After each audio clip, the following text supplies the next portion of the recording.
How's that? So this was you can all read it, about being true to your own personality, value, spirit, regardless of the pressure that you're under to act otherwise. And I've underlined personality because of what my wife and I talked about. And with all respect to Mind Tools, we jimmied it a bit and we came up with authenticity as being true to your personality when fully present and self-aware, to your values, your human spirit, and to your purpose. So we added in fully present, self-aware, we added in human to spirit, and we added in purpose, regardless of the pressure that you're under to act otherwise. Lindsay Braithwaite, our amazing colleague, will tell us that between 0 and 7, we adopt a story about ourselves, which we take into the world. And often that results in an unconscious response, in a response where we're not self-aware, and in a response that is not true to our authentic selves. And my presentation today touches on this. It touches on being self-aware as a leader, and really trying to tap into our true authentic selves, not necessarily bringing our stories with us into the world, which is not always easy. So before I go any further, I'd like you to, we're gonna have a chance to write these questions down. The first is, and it's an open invitation, consider what unconscious instinctive reactions may be getting in the way of our authenticity. Could discussing personal values be a step to a closer relationship? It may be any relationship. It may be that, you'd like to actually talk to your kids about values. Like, have we ever done that? Perhaps some of us have, perhaps some of us haven't. And then finally, how is your purpose, your why, or lack of it, making you feel? So just let those questions sit there. I'm going to stop sharing. And I'd like to answer the first question personally. So, because what it'll do, it'll give context to the stories that I'm going to tell you about some leadership experiences that I've had. So I am what the integrative Enneagram calls a considerate helper. And if you know the integrative Enneagram, but it's an amazing personality profiling process, if you like. And I am a number 2, which is a considerate helper. I'm also an intense creative and an enthusiastic visionary. And I have to be honest, I admittedly love the last 2. The considerate helper raised some questions for me, quite honestly. And there's a reason for that. And there's a motivation behind our personality types, obviously. And one of the motivation around considerate helper is this need to be liked and appreciated. So somewhere between 0 and 7, I created the story for myself that I needed to be liked and appreciated. And there's some great parts to it. So I want the world to be a safe, lovely place for everyone. Relationships are important to me. I am generally quite generous, and I am relatively kind. I think I'm a kind person. So I've got some lovely values that come out of that considerate helper. At my worst, the things, and I'm triggered in this particular way, is that I can use my generosity to get things. I can be a bit manipulative around being the nice guy because I'm wanting something back. And so what I've learned through my leadership experience is that I have to be very wary of my self-awareness. Am I acting out here to get something back, or am I acting out authentically? So sorry to talk about myself for a bit, but when I was 30, I belonged to a team. And in that team, there was a woman, and her name, we'll call her Jennifer. And Jennifer was 58 years old. And she was having none of the young gun. I came in and I was excited, I was enthusiastic. I was ready to change things up a notch. And she just blanked me. I didn't stand a chance. And I went into the kind of pleasing mode. I wanted her to accept me as a leader. I felt rejected. And so I overdid it a bit. And I was very kind to her and accommodating. And I think I probably offered her coffee 3 times a day. And even as a leader, I was willing and wanted to be there for my team. And she was not interested. And what was happening on her side, which I discovered later, she was a little bit threatened by the young chap. She was nearing retirement. What was going to happen to her job? And perhaps she maybe saw through my sweetness. And it didn't work. So what transpired was that Jennifer and I just started talking one day, and I started talking about my children, and she started talking about her grandchildren. And unknowingly, we were talking about each other's values. And as the more and more stories we shared, we realized that we shared very similar values. And even our work values, we were aligned with our work values. And what happened is we created this psychological safety between us. And it was amazing. She was the product manager. I was the sales manager at the time. And we charged. We were innovative, and we were excited about work, and we tried new things. And there was this amazing development from being a stonewall to being this beautiful open relationship that happened through a process of self-awareness, through a process of sharing values. The second story didn't end so well. It was about 10 years later, and I was looking after a team with a gentleman by the name of Jean in it. And I employed Jean, and Jean and I got on very well from the start. We shared the same interests. We both loved sport. We really got on well. We talked about the rugby on Mondays, and we talked about triathlons, and we got on well. But Jean became difficult after a while, and he was unhappy in his role, which we spoke about, and he started to become a toxic member of the team. Parts of his personality were getting in the way of his true, authentic self. And I let him down, I let myself down, and the team down, because I didn't address values quick enough. I wanted the world to be a happy place. I was triggered, and I had fear around acceptance. I wanted everyone to be accepted in this team. And John was this outlier causing havoc. And I left it too long. I eventually sat down with him, and I had a good conversation with him.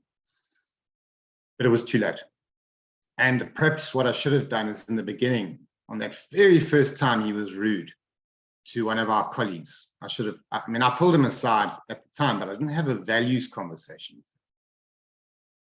So what happened in that relationship is Jean ultimately left the business. But I learned a huge amount in that process about myself and about being authentic. The authentic person would have said, Jean, we need a chat. And if his values didn't align, perhaps I could have offered some coaching to see if we could help him into a place, find his happy spot, get him in the zone. So those are 2 examples really of how personally some of my neediness, some of the kind of unhelpful parts of my personality got in the way of me being truly authentic. It's also a very good example of how values and the importance of sharing values creates authenticity, and I think it creates psychological safety. So those 2 points are really about the relationship between people. And there was a human kind of kindred spirit that happened because there was lots of trust in the environment between Jennifer and I and our colleagues. And there was this energy that we brought to work, and it was a great experience. So I've spoken enough about myself, but thank you for listening. It's yeah, it's always lovely to reflect, and I don't reflect enough. And I think as leaders, there's an opportunity for us to think back on difficult relationships that we've had as leaders, and to think, how could we have approached that differently from a self-awareness point of view, and perhaps from a values perspective. So that's an invitation for all of you. I'm going to try now successfully share my screen and get it onto presentation mode. We'll come back to these questions. Sorry, I'm just going to actually just look at this diagram, because I popped that in, and that's that crucial space, isn't it, between stimulus and response, and how we, through self-awareness, have an opportunity to pause and to consider what our motivations are. I'm feeling rejected, so there, and perhaps I need to calm down and consider what's important here, and not bring my story into that space. Albert Einstein said the true value of human being can be found in the degree to which he or she has attained liberation from the self. I love this quote. We can get in the way of ourselves, and we're robbing ourselves of true authenticity when we do that. So that for me was a wonderful quote, and it allowed me to reflect back on what parts of myself were handy and what parts weren't. And I think in this quote, that what I take of it personally is that liberation from the parts of myself that aren't helpful, that are reactive, that are perhaps unconscious and instinctive in that sort of space. So he also refers to the greatest tragedy of human existence is the illusion of separateness. And Einstein obviously goes into his theories around electrons and how we vibrate as energy. But what I took from this was that I was very separate to Jennifer at the beginning of our relationship. And what brought us together were our values. The values created a non-separate environment where we didn't necessarily see each other as completely separate beings at work. We actually shared a lot in common, and together we were far more powerful in a psychologically very safe space. When we look back at the definition that we jimmied a bit, we looked at purpose.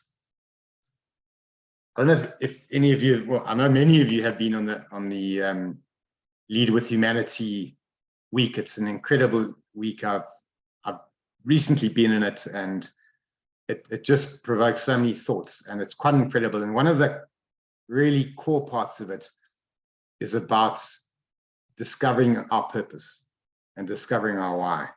And purpose forms the last part of that definition that we talked about around authenticity. One of my most favorite diagrams in the world, I think many of you have seen it. For those of you who haven't, it's freely available. I Googled Ikigai, and this is exactly the diagram that's the Leading with Humanity week considers. And I'm not going to go into too much detail because it's beautifully self-explanatory. It really is. It's hugely important in terms of authenticity.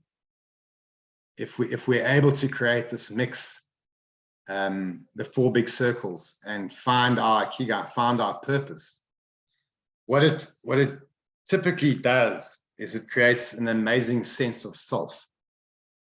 And having an amazing sense of self, being hugely comfortable in our skin, and being calm around who we are as human beings, because we have a mission, we have a passion, we have a profession, and we happen to get paid for it.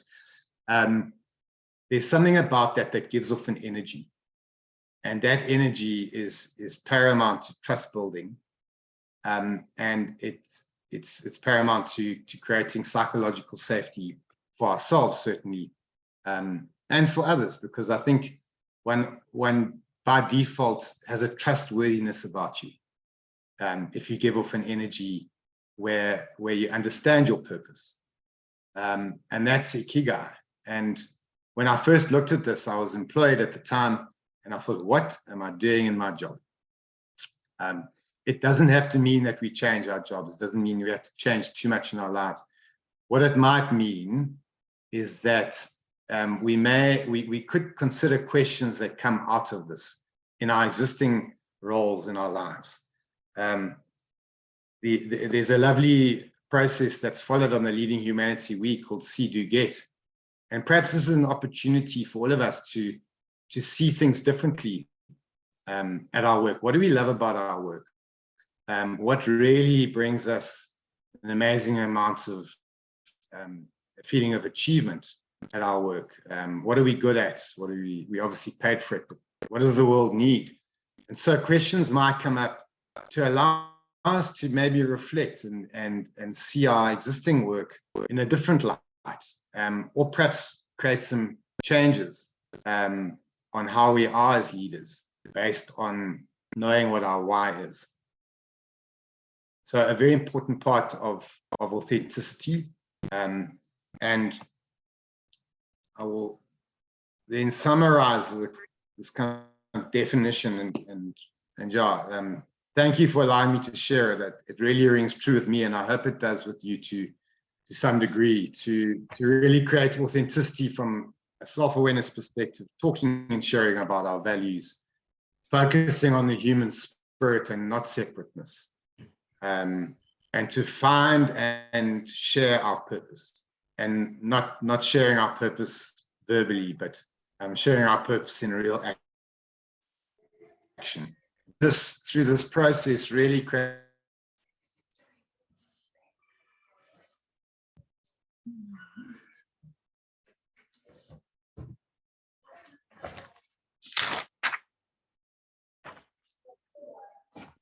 Next, have we lost James? I think so, Sue. Oh, here he is. He looks like he's coming back. He might have just been kicked off. We can just give him a minute.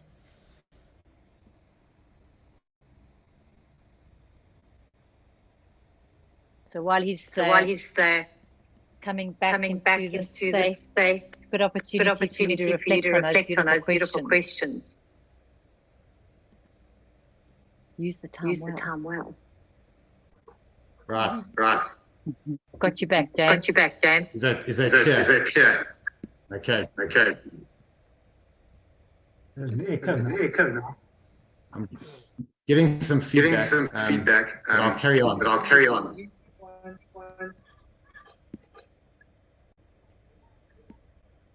I think Nicola has to unmute I think her. that summarizes authenticity. And to the next slide. Sorry, I just need to talk about oxytocin in the corner here. This is obviously my favorite hormone, and it is such a valuable part of our lives. And to think that us as leaders are able to increase obviously our authenticity, but to increase oxytocin in our team members' lives, for me, is just such a privilege, because it is such an amazing hormone. And I think if there was one word that we could take to us is oxytocin into our worlds, because through bonding and through energy that we share and through being authentic, it's a huge an incredible word. And so I just put it in there for us to enjoy for a second. So getting onto the brain. See if I can get, there we go. I'm moving from a relatively intangible space into something a little bit more tangible. I think brain mechanics are fascinating, and I think they offer an opportunity to emphasize how important psychological safety is and how our brains work, and how sensitive our brains are to our worlds around us. So I think a lot of us are aware of the limbic system.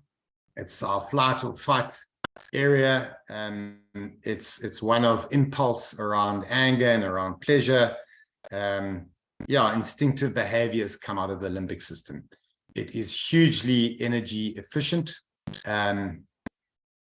not like the prefrontal cortex. And this is our thinking brain. It's an amazing part of our brain when used properly. It is really almost infinite learning opportunities exist in the prefrontal cortex. It's where innovation happens. And interestingly enough, it's where a lot of compassion happens in the prefrontal cortex. Now, the trouble is that these two are juxtaposed. They can't work optimally together. And the reason is that the prefrontal cortex needs really, really good weather. It needs a lot of energy to function. And it's really demanding on energy. So I think Lindsay talks about at least 20 or 25% of our energy is used by brain. The limbic system is I guess what one would call our survival mode brain. And the brain was developed really in order for us to survive. And the caveman unfortunately messed it up a little bit for us, and I've got a lot of sympathy for the caveman. But there were two mistakes the caveman made, or could have made. The one was that he or she would see a bush, would think there's a line behind the bush, would walk behind the bush and there's no line. Sure, thank goodness. The other mistake is to see the bush, to think there isn't a line behind the bush, to walk around the side of the bush and to be chomped by the lion. The first mistake, the caveman could make 1,000 times. But the second mistake, the caveman could make once. And so what emerged out of this was a negativity bias, which means, unfortunately and sadly, that our brains are far more tuned towards worrying about what could go wrong and not focusing on what is right. So our brains are more tuned, human beings are more tuned to worrying about what could go wrong, all these fears, and really not too focused on what is going right. And that came out of our history. So it is a reality that we have to face. And in terms of psychologically, such an important part of ensuring that, sure, the limbic system can be very helpful and very handy, but our worlds aren't about lions and saber-toothed tigers and scary things. They can be at times, hopefully not at Phinda, but certainly our world is filled with social fears. And some research has shown, I've got a ratio on the right-hand side, that if me as a leader says to someone, something quite negative, it'll take me, I've got to say 5 positive things to come back into balance. That's the unfortunate reality. That's that negativity bias showing through. Okay, because now that I've said something, there's a threat on the other end, and there's a limbic system overdrive, and now I've got to come back as a leader and say 5 positive things. So it's an important ratio to remember, how us as humans take negativity so harshly, and perhaps positivity. We should up our receptors around positivity. We really should. If you get as an employee, if you get a KPI returned to you, the chances are you'll remember the one negative thing. That's where your brain will go. And sure, we all want to self-improve, but how much emphasis and how much celebration do we give the positive stuff on our KPIs? So something to consider. So this relationship between the limbic system and the prefrontal cortex is is a real seesaw. And what we want in order to create psychological safety is a very quiet limbic system. And we want that prefrontal cortex to be firing. We want that innovation to be coming through in our teams. We want people to try new ideas, not to be scared. We want trust to be flowing through our teams. And so, yeah, I hope that bit of biology helps some sort of explanation around how psychologically works in terms of the brain. There's one slide here. It's said that we run away from things, but we walk towards things. So we run away from threat and we walk towards opportunity. We walk towards achievement, to being happy, to being creative. And so the sensitivity around the limbic system in the red and the prefrontal cortex in the blue is a fine line, it's a dotted line.